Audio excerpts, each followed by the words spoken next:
didn't watch the video and tuned in live, we just wanted to show you some of the structure vibrations, and Mike, leave it to you to talk about these. Yeah, so it's an effect that we've had in quite a few other aircraft now, but just kind of explain a bit more about what's going on there. So we've got obviously the tailplane shaking, the wing flex that we would obviously see, and engine vibrations and stuff on the 350 as well. It's a really simple effect, and what it does, it's just modulating based on M1 power and velocity, basically.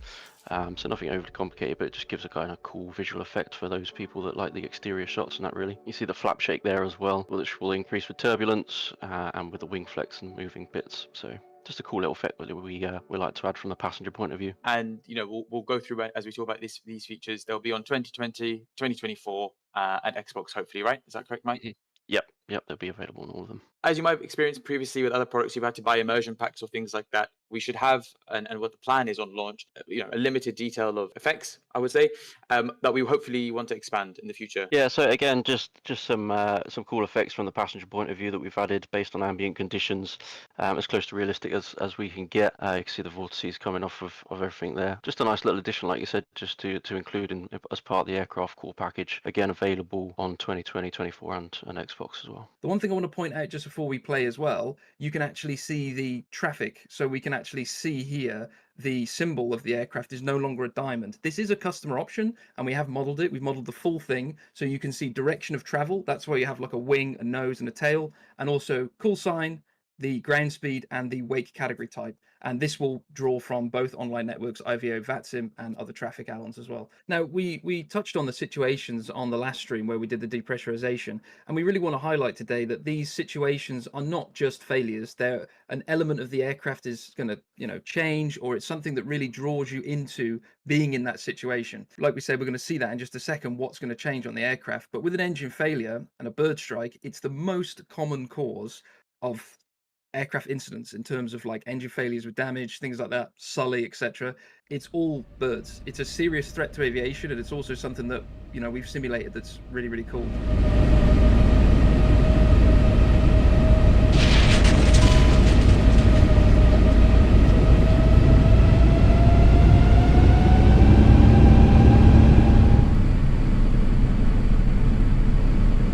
$2,500.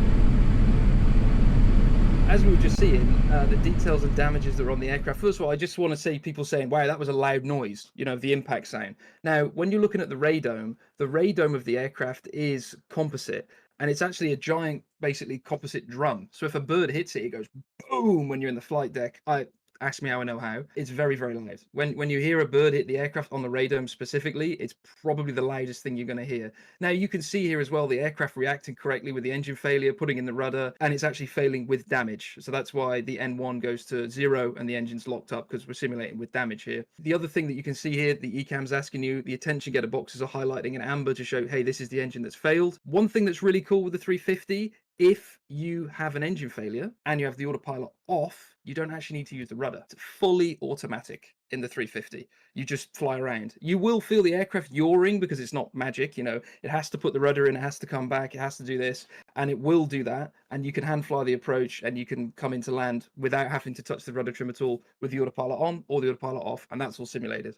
We're trying to give people the A2B airline experience with this, but as a real world pilot, a lot of what you do, a lot of what you get paid for is these kinds of situations, obviously, that we practice every 6 months in the sim, and this is just kind of one of a handful that we're gonna offer. Some word on the situations. Well, all of them will be in 2024. Not all will be in 2020 for various reasons. And the second thing is, once you initiate these situations, for now, it will permanently sort of ruin your flight, in inverted commas. If you wanted to go and recover it and get a normal flight, you'd have to reload the sim. At the moment, they need to be manually triggered. So we want to build in, as part of phase 2 of this, the randomization of these. So you'll only be able to trigger them when it makes sense. Obviously, you can't have a bird strike on the ground. Neither can you have a bird strike at flight level 400.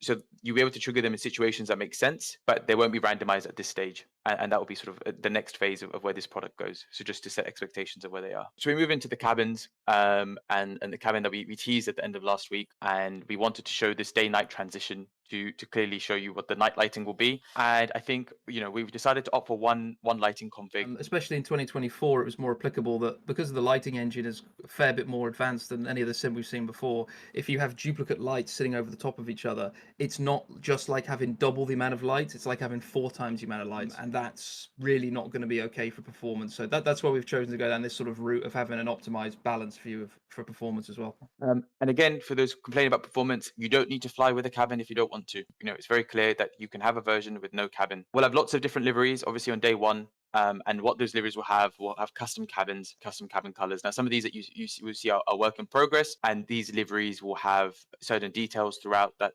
obviously signify the airline.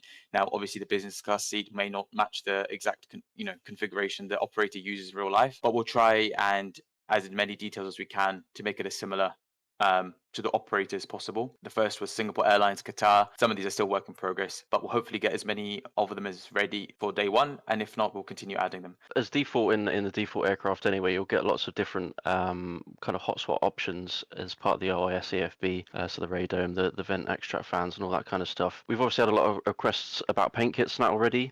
And what you can actually do is there's a livery configuration tool where you can predefine these and lock these into the livery. So if you know a particular airline or livery has wing cams, for example, taxi cams, then you can lock that into the livery. Same with these taxi lights and stuff that are swapping over now. So that will all be available on day one or very shortly after. And the liveries that will come from mini builds will have that livery configurator set. If you're a livery painter and you do make a livery, you will have to use that configurator, and it might not work great from day one. We'll work with you guys on that, and hopefully your liveries can also be configured in the way that you wish, because there are lots of options that can be set. So like we looked at it in the last stream about time acceleration, auto step climbs, things like that. We showed off that you can have 2 and 4x speed. Now that works well with in terms of the systems build together. So if you're going 4x speed, it will burn 4x times amount of fuel, and it's auto system. So when you have it selected automatically, if the performance dips below sort of a minimum level, it will drop itself down to 2 times. And if you're in the polar region, it'll actually also drop itself down to 2 times speed, because if you think about it, from the flight plan's perspective, the globe's kind of starting to spin, so it has to slow down and then it'll speed back up again. So you can do like an overnight polar ops, but you'll see it slow down, speed up, and then come back, and it will pause at the top of descent. You can have distance between the top of descent that you need to go as well. So just a lot of customized optionalities that give you that ability to do ultra long hauls, which is what this aircraft can do. It's absolutely crazy that you can do, if you're empty, you can do like about a 19-hour flight in the 350, which is really outrageous. And I think this feature again will be on 2020, 2024 and Xbox. Quite realistic with most kind of European Middle East operators experiencing this nowadays. Again, it's just kind of set up as a basic implementation for now, where you can only kind of over your cruise period then start tracking random failures at you based on navigation systems and stuff like that. And they'll remain with you again until the end of the flight. You can reset this one, but it will take you through. You'll lose things like VTV and bits like that. If you guys like the feature, to expand it a bit more and give you complete randomization on it, and also make it geo specific as well, geolocation specific. So, for example, flying around the edges of Ukraine and that kind of area at the moment will increase your risk of GPS jamming. Yeah, the only thing I'd add to that as well is we're doing like the full shebang where it's a jamming and a spoofing all at the same time. So that's why people are saying that you're getting the pull up. Yes, that will happen with spoofing because effectively the aircraft thinks it's flying into a mountain. It doesn't know that it's at flight level. The system doesn't matter. It's moving itself in the database, so it does pull up, and that's why that's there, which is realistic. For dramatic effects a little bit, but it's like the more extreme scenario. Yeah. But like I said, we'll put in some more randomization for it for future updates. And for those of you that don't want to use this, you don't need to. These are all in the situations tab and will be off by default. The sounds on the 350 is first of all, it's a very cool sounding plane, so that's helpful. The engines are, as we said, the Trent XWB series engines, and they have that famous barking rough sound because it's a triple spool engine. It comes through and you hear it come through the compressor, and we've modeled that at lower flex N1s you kind of get that buzzsaw sound, and if you push it all the way up to toga, it really gets exaggerated, if you know what I mean, and that's like the real aircraft. So there's a lot of little ambient sounds that you may or may not have heard before on the 350. So for example, the brake fans, they don't sound anything like the brake fans on a 320 or 330. They're actually a lot quieter. So if you're doing the walk around with the bleed on, you think, well, they don't sound loud enough. That's what they're like in real life. They're actually like a bit of a whoosh that goes over, and they did it because of complaints that the old system was way too loud. You can also hear sort of dynamic sounds that we've added in with ground roll, bass, trying to really bring the aircraft to life. Now, for this, before we have a look at it as well, you can adjust this to how you want the aircraft to sound. So we've got multiple sliders that actually allow you to change low pass, systems, engine, interior, exterior. So if you're listening to the mix of the sounds, you say, I would prefer more of this or more of that, then you can do that. You can adjust it to how you want it. And also the sound levels are quite a lot higher than aircraft you may have seen with us before that were not the A300, because we've mixed them just to be a little bit louder. So you can adjust them as you deem.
I understand people want sounds to sound a certain way, and maybe Mike and Cameron, you can talk about this, but as you know, we work on these sound sets with pilots, and the 350 is unique, just a bit like the A380, where you would think that it would sound really loud in certain positions and, you know, in points, but it doesn't, and it doesn't sound like that. And we're going for a realistic approach rather than, you know, doing it just so what sounds cool and what feels cool, you know, and sometimes, you know, people lose sight of what that means. Like you said, we're mixing this to be like you were in the aircraft listening to it yourself. So if you're behind the wing of these modern generation aircraft, the whole reason why these engines are big is so that they don't make as much noise. You basically have just got a huge amount of air because of the bypass ratio going out the back of the engine, and that's it. And that's why if you're behind the wing, it is relatively quiet. But that's the point of the design of the engine. Of course, we can make it louder, but then people might say, well, that sounds better to my ear, but that isn't what you would experience as a passenger. And that's what we want to give you. We want to give you that experience of you're in the cockpit with your headset off and you're listening to the engines at Togo, or you're in the front row, and that's what you're going to hear. And that's what we're going for. Now, the CPDLC integration into the 350 is kind of fascinating, because if you think back to older generation aircraft like the 320 and 330, CPDLC didn't exist. So the 380 and 350 were the first Airbuses where they could actually integrate it into the plane as a core element of it, and you can tell that from the design. So you can see with the video looping in the background as I'm talking, you see when you transfer to mailbox, it automatically moves your cursor up here, you click send, and it's going to send it straight to the client. So there's no more of a separate screen, but you will need to move your cursor around, which we will talk about later, and all your messages will come through here integrated straight into the aircraft. So there's no separate display. If you want to go into all the options, you're on this ATC com page here,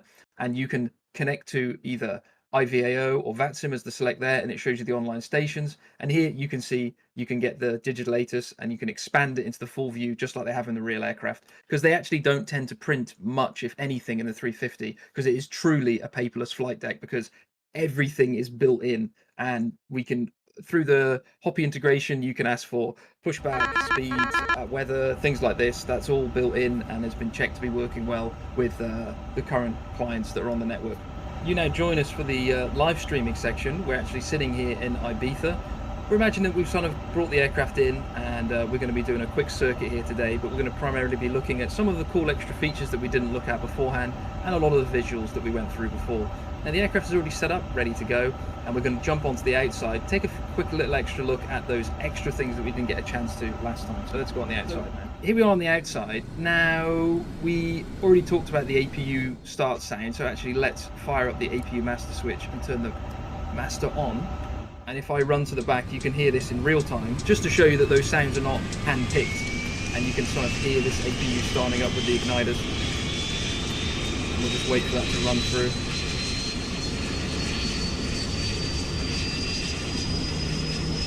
So there we go, APU is starting up now, and we're going to move forward to the front of the belly of the aircraft and have a look around. So, as we touched on last time, there is an awful lot of hatches and things underneath the aircraft. So let's start opening them all up. So here, I'm trying to read it now, it looks like it's ground air conditioning. Let's move forward a little bit here. And what we have spawned in here now, if you can see, we have the full ground air. So this is now actually connecting up to the aircraft without the APU bleed on, and we'll cool the aircraft itself, which is really cool that that's all simulated. This is a bit of a cool party trick. So this one connects up, and we've also got the high pressure air, so if we wanted to do an air start, we can use that one as well. And here would be the gear release. Now gear release is interesting. So in the 900, this is actually 2 mechanical handles that you'll grab and pull to drop the gear doors, but in the 1000 it's actually an electromechanical system that you can see now. So if I click here, click these to open and open, boom, the doors are going to come open, and we can try and take a look at the details that are inside this gear bay. Now I think it speaks for itself. The amount of detail that we've gone to here is, you know, sort of through the chart, off the charts. You can see hydraulic piping, lining, springs, down locks, all this sort of stuff. And you can see here we're in the 1000 today. So we've got the triple bogey gear, and let me just get super close to this gear now. Look at the detail on that braiding. I mean, that literally just looks like a braided cable in front of you. As we touched on, these are the brake wear indicators. They will be dynamic, they will work. You will need to replace them, and we will go through the maintenance system in just a moment. These are the brake fans. Now, as we talked about before, you can toggle these brake fans on and off, so you can actually have a different hub, a different thing, and the button will remove from the flight deck entirely. You might notice as well that the aircraft is looking a little bit more worn than it was before. Now, this is because of the weathering system, so we've got the aircraft set to kind of a pretty worn, weathered case. Now, while you look at the back of the aircraft, see how the rivet heads are kind of quite long spacing between them and not too many. That's because this whole rear part of the aircraft is that composite construction we talked about before, and this forward part here is the aluminium, and you can actually see that the rivets have started to sort of show their heads and the paint's coming off, and this is an aircraft that's getting pretty close to needing actually to be repainted. We've got the GPU all connected up here.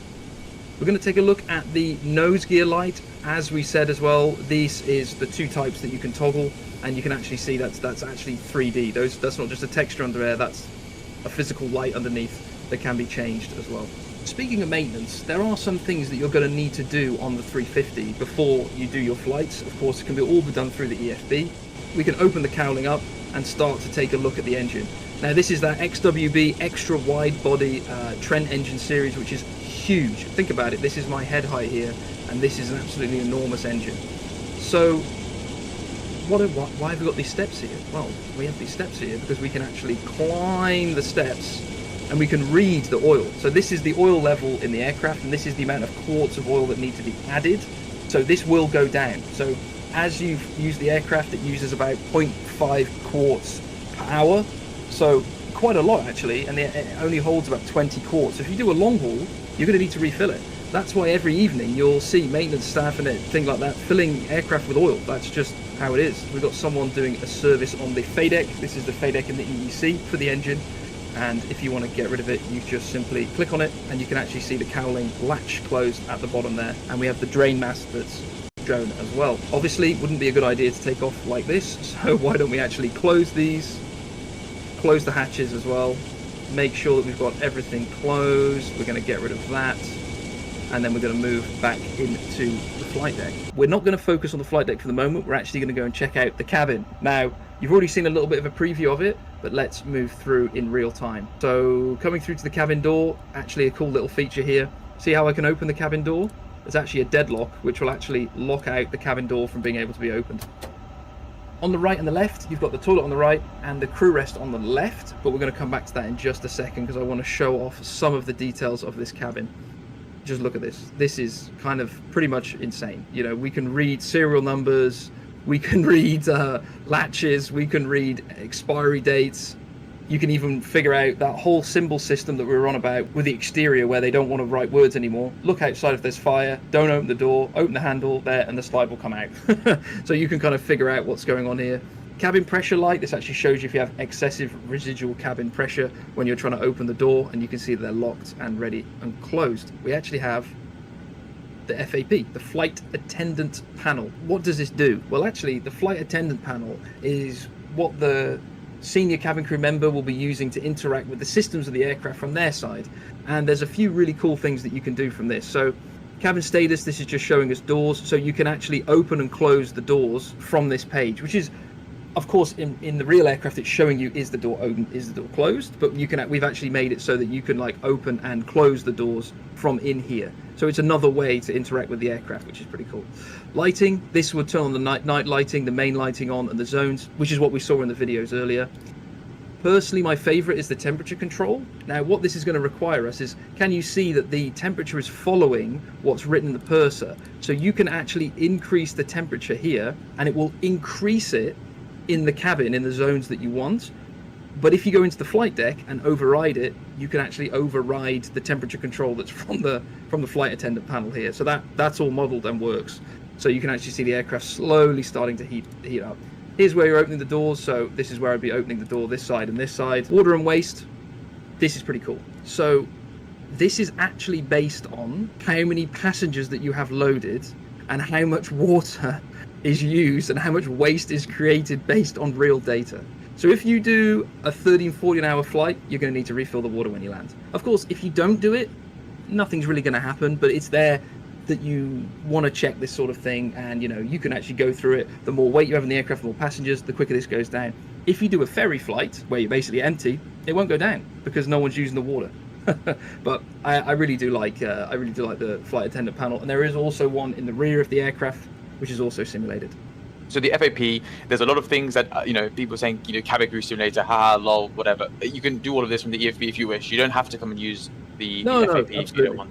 I think it was one of the feature requests people had, and that's why we implemented it. But everything can be done from the EFB. While we're here, just go over the crew rest area before we move all the way to the back. I really like this crew rest area. So this is where the forward crew rest area, so you've got the two bunks up here. It's the smaller of the two.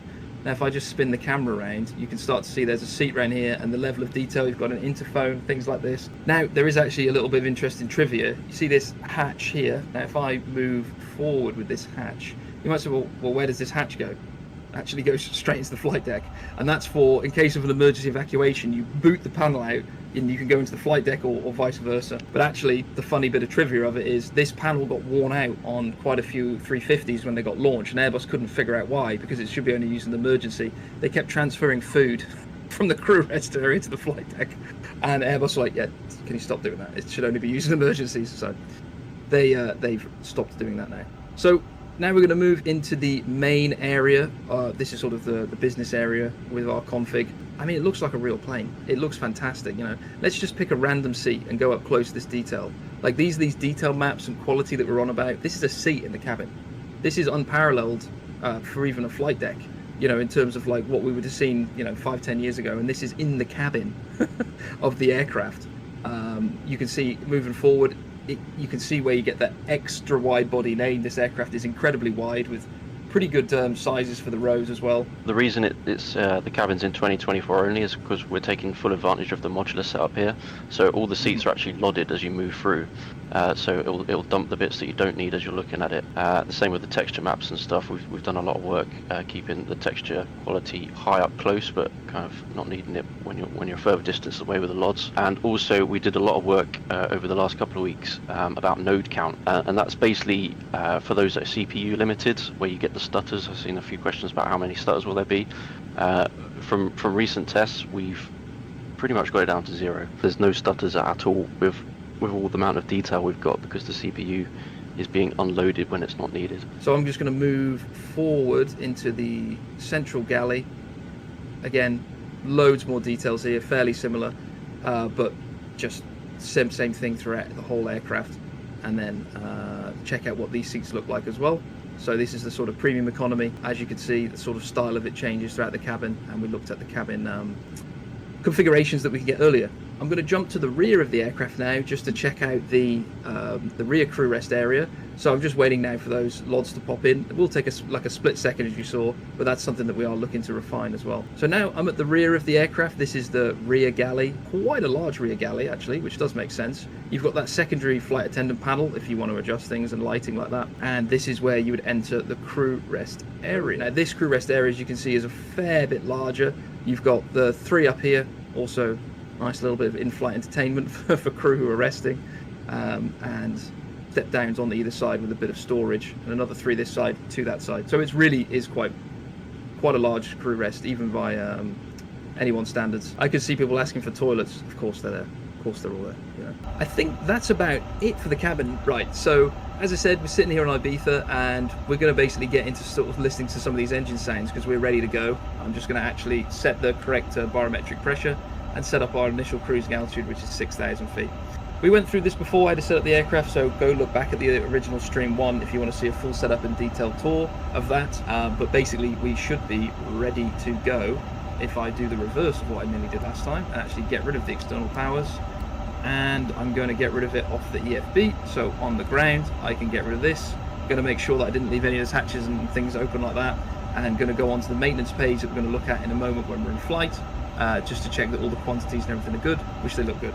So let's get going. Engine start is, of course, very similar to all the other Airbuses. APU bleed comes on, make sure that the beacon's on. I don't have Pablo here today to save me, so beacon is on, and the engine mode selector to ignition start. You can actually hear the bleed sound coming through and hear it dipping away again because of the loss of the bleed valve. Starting number 1, and I'm just going to give it a second just before it starts to spool up. So there it goes. So now you'll start to see the actual starter engage. It starts to open up. Not too much that you can hear at this point because it's basically just a load of air spinning the aircraft up, and I am going to be quiet now, so I'll let you listen.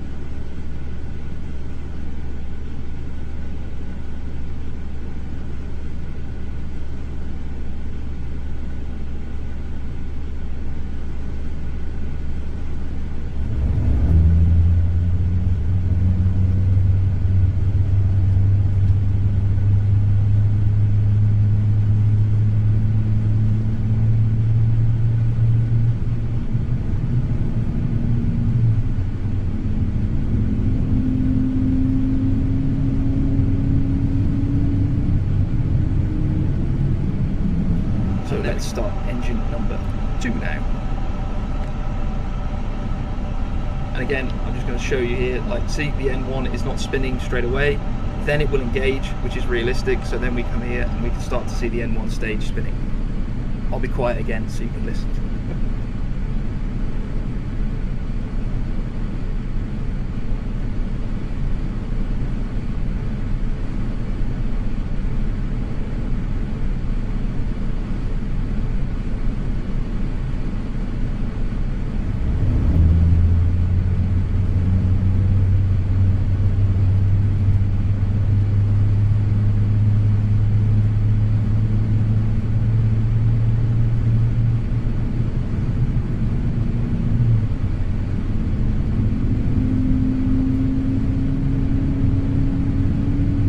There we go. Now you can see that the engine's stabilized, so it's no longer wobbling because it's spinning at a few thousand RPM. I saw a few people saying, oh, that looks too quick on the spool up.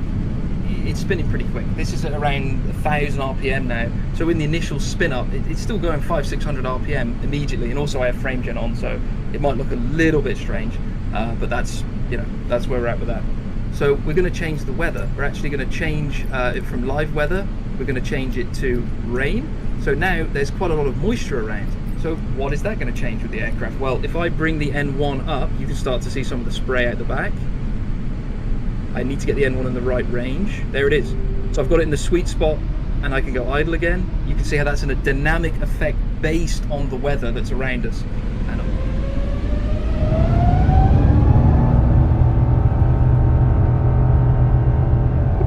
I kind of stopped a little bit early because I don't know if you saw that, but the aircraft started to skid because we're on a wet surface now and it can't be hauled with parking brakes and toga, which is actually realistic. But yeah, so let's go back to real weather, but I sort of cut that a little bit short. So back to live weather, and you can see that the ground's wet and it's not there anymore. So I'm going to take a right turn out, a little bit of a tight airport.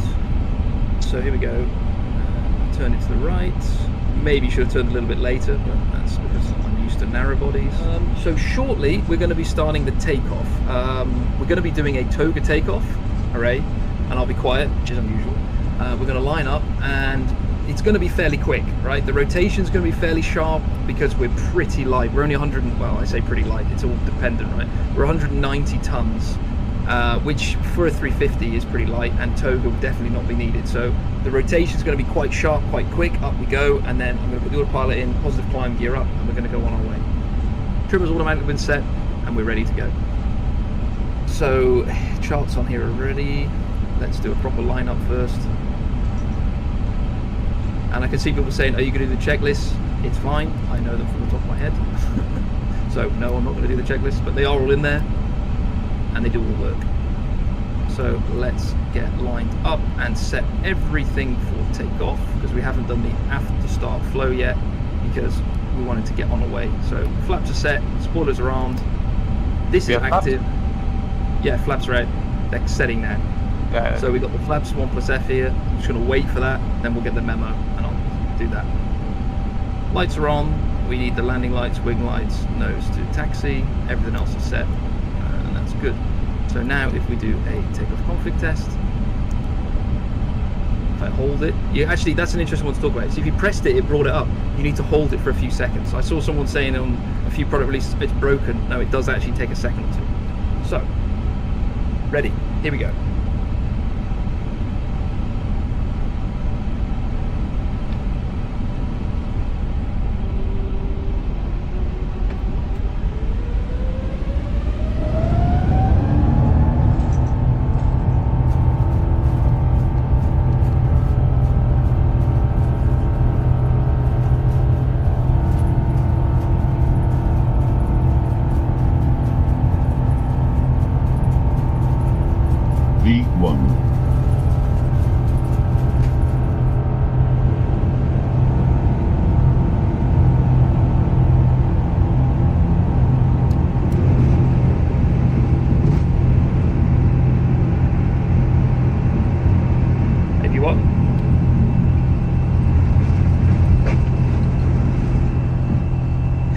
Climb.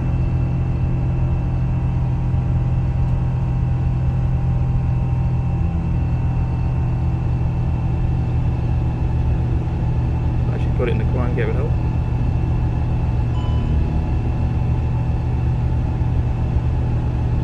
There we go, and now we're in thrust derate climb. So first thing we're going to sort of show off in terms of some of the systems that we've got left.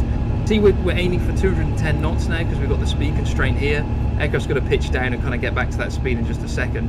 It will actually push itself to go into the green margin, and then it will actually remove the flaps. So this is where you see an auto flap retract. Like on the 320 and 330, it just drives itself into the red bar, which actually looks pretty weird, to be honest. So that's why Airbus changed it. The green mark means this is where you're going to go into it and it's going to take off. So that's going to happen in just a second, but we can leave everything else done. We're going up to flight level 60, well, altitude 6,000 feet in this case with the transition altitude, and we're going to stay there. So here we go, 210 knots. We can see the VSD is showing this as well, that we're going to level off, which makes sense. Starting the turn. The speed constraint should change in just a moment. 1,000 feet to go now, which is good. And you can hear that noise of that derated engine is very, very different from the other one. Speed out cruise. Power staying on. This is increasing. There does the auto flap retract. Flaps are going in, but notice you can't hear the sounds of it in the flight deck. That's because that famous noise from over the wing is from the slat. So now if I remove the slats up, you hear it? That's because the slats are coming in. So that's actually only with the slats. So change that, turn the lights off, and there we go. So now we're going to jump to some wing views here. And we're just kind of sitting level. You can hear the slats coming in now, and on the other side as well. And over the wing, you hear how that sort of sound is characteristically quite a bit quieter. Now that's because, as we said, we're behind the wing of that XWB engine, and that is realistic, and that's how we're going to mix it based on feedback from the real pilots. So we have a little few things to talk about before we come back on our approach. So we are actually going to be flying an SLS approach. So that stands for Satellite Landing System Approach. It's actually not been shown in Microsoft Flight Sim before, and it's probably going to become one of the most important approaches that's going to be used in the world, basically. The 350 and 380 use a concept called the XLS concept. So X being ILS, SLS, FLS, and that's why I use the LS button to view it. And it's very, very cool. So let's talk about it for a split second. So we can see we've got SLS written at the bottom. We've got a channel number written here, and we've got a distance. What does this all mean? Why do we care?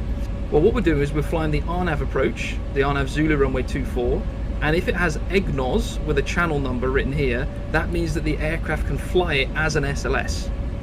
Now, what does that mean? Well, what it actually does is the 350 converts this RNAV approach into an ILS, which is pretty amazing, right? It actually takes this, turns it into an ILS, and it will give you exactly the same displays. A glide, a localizer, the channel number here. Now you might say that's similar to FLS, which is also modeled, but that's actually fairly different because that's based on the path that's coming from the ground up. This is not affected by your baro setting, and it's also you use both autopilots. You get land, you get flare, you get rollout, all that stuff, just like you would an ILS, which is really cool. As mentioned, you need to make sure you've got an EGNOS channel in here, and then you can make sure that you see SLS and you see this channel number, the Echo 24 Alpha, boom, and the distance is written here, which makes sense. Let us make sure that we've got that set up for the approach. So we're just going to scroll through. A way that you can scroll through, of course, is using the up-down, or I just actually put my mouse over this and scroll through it because it's kind of easier. So input, then we go to there, and for the missed approach, which is there, coming back around as well. Looking good. Now, let's talk a little bit about BTV. Now you might say, how come your screen is blank? Well, and how come my cursor's not there? Let's take a little bit of a discussion. LEIB, so Ibiza where we are now, is actually not in the real world airport navigation database, so it's not in the sim as well.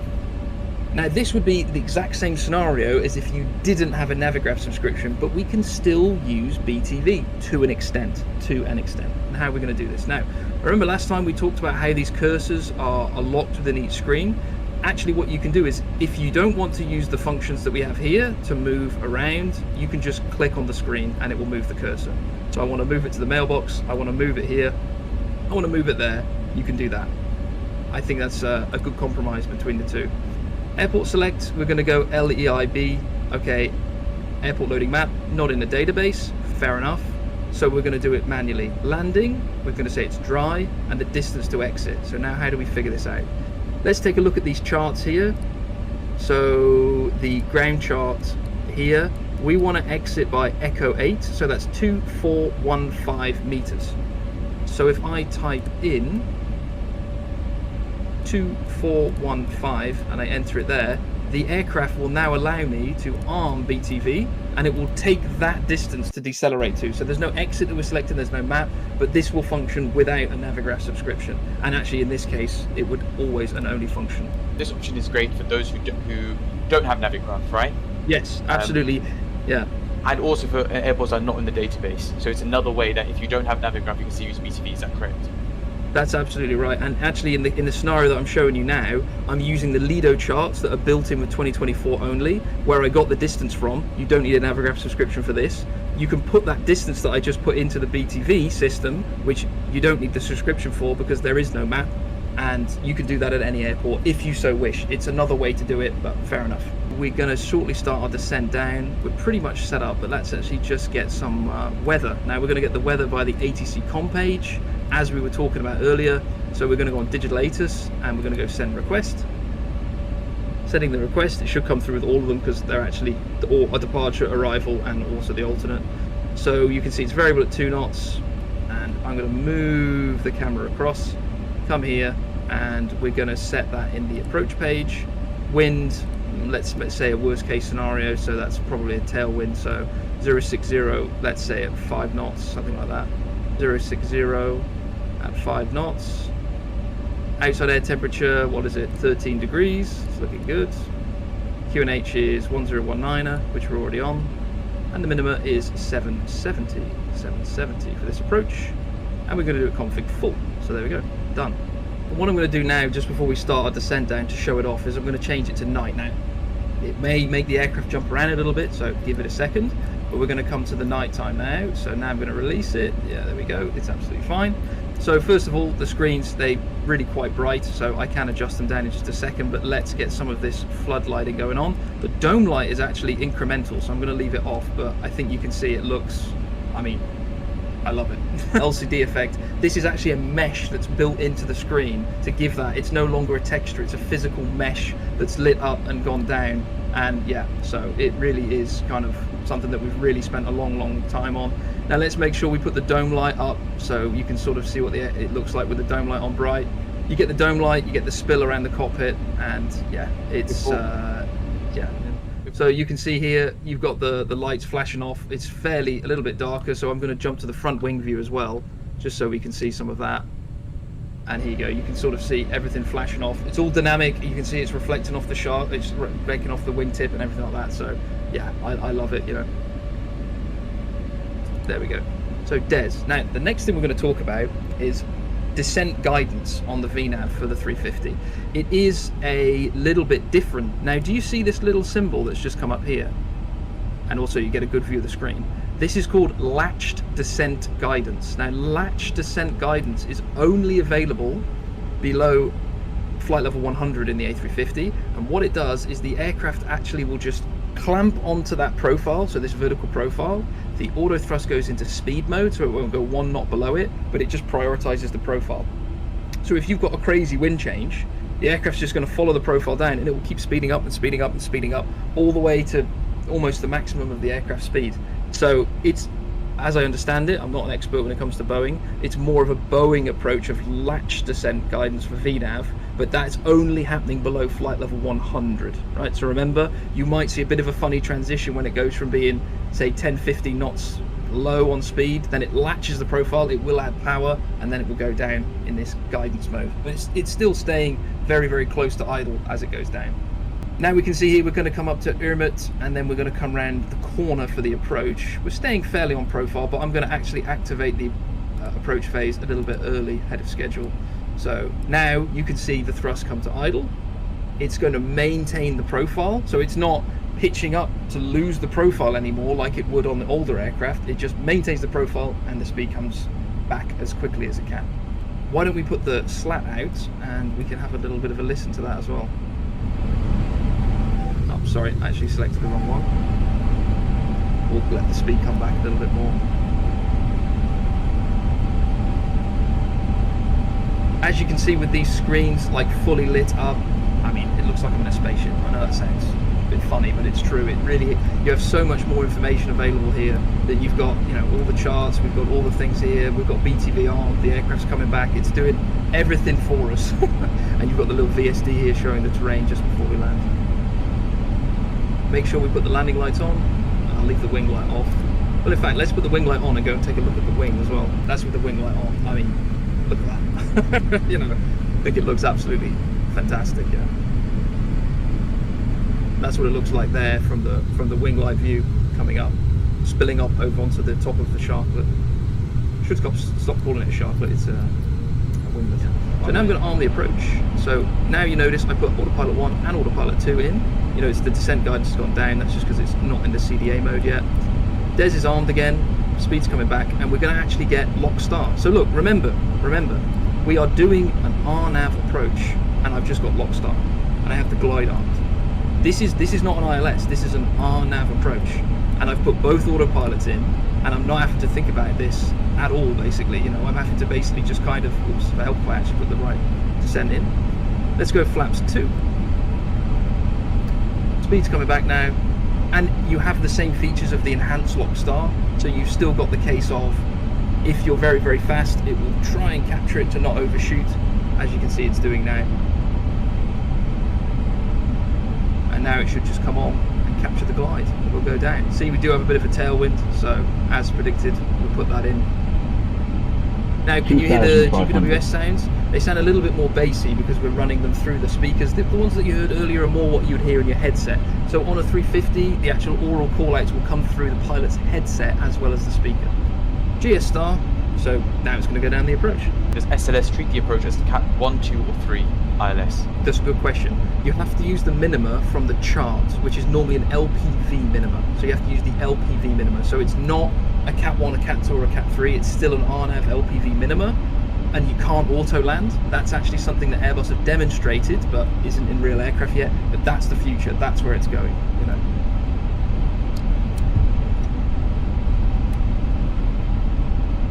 And you can see here, just take a note of this sort of pulsating diamond going down. These are the landing gear control interface units. They show when they're down and locked, which is different because we actually don't have any 3 greens here.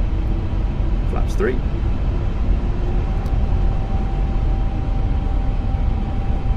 And flap 4, which is the landing flap. And look, this is, the thing is, this might seem unremarkable, that's the point. That you can fly all of these EGNOS channeled on-app approaches as SLSs that are going to become more and more and more and more popular. They really, really are. So let us disconnect the autopilot, and I'm going to zoom the camera out a fair bit so you can actually see my stick inputs. So autopilot's coming off. So autopilot's off, and remember we talked about the very reactive handling when we were with Pablo on the 350. So look, very small inputs give fairly large outputs, and pitch is exactly the same. So small inputs give large outputs. So you really, really need to just guide this aircraft down the approach. If you're starting to manhandle it like this, you're going to get yourself into a bit of a situation. 1000.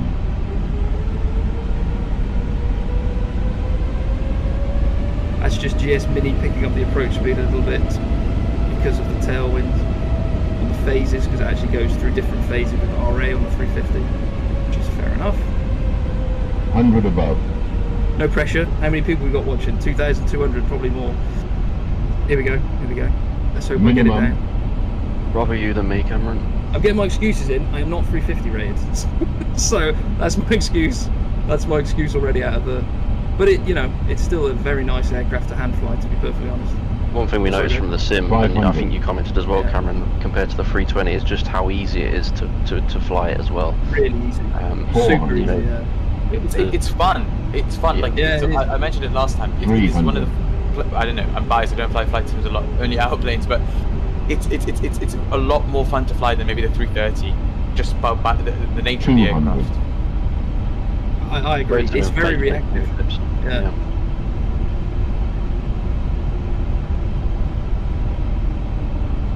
100. Sync rate. 50, 40, 30, 20, 10. Oh, I'll take that. Right, now, BTV is active. Now you can see that it's zoomed in on the not in database, right? So now the BTV is decelerating the aircraft based on that distance that we said afterwards. So let's just get rid of that because it's not really helpful. And it should make that exit still. I'm still not going to do anything. Not going to do anything. It's not this exit, it's the next high speed 90 degree, I believe. And I'm not using reverses, by the way, on purpose, just to prove that it's the brake's doing it itself. That is a choice. Here it is.